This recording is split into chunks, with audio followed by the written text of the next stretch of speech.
কৃষক ছিল খুবই গরিব, তাদের চাষবাস করে অনেক কষ্টে দিন যেত। একদিন কৃষক জমি থেকে বাড়ি ফিরছিল, রাস্তায় একটি হাঁস পড়ে থাকতে দেখে।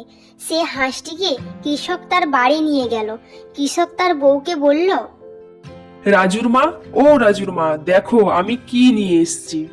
এ তো একটা হাঁস, তুমি এটা কোথায় পেলে?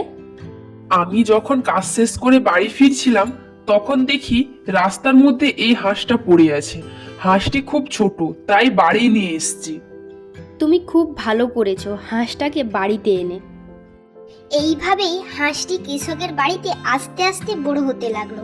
কয়েক মাস পর হাঁসটি বড় হয়ে গেল। একদিন সকালে যখন হাঁসটিকে খাবার দিতে গেল, তখন কৃষকের বউ দেখলো হাঁসটি একটি সোনার ডিম দিয়েছে। এটা দেখে তো কৃষকের বউ খুবই খুশি হলো।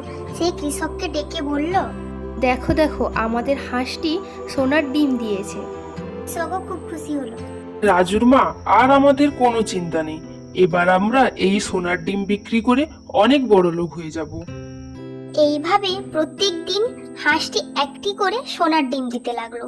কৃষকও অনেক বড়লোক হয়ে গেল, আর সে কুড়ে ঘর থেকে রাজপ্রাসাদের মতন বাড়ি করলো। আস্তে আস্তে কৃষকের লোভ বাড়তে লাগলো।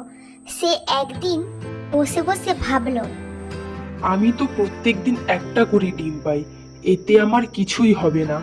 আমি বরং একটা কাজ করি, এই হাঁসটিকে মেরে ওর পেট কেটে একসাথে সব ডিম বের করে নেব।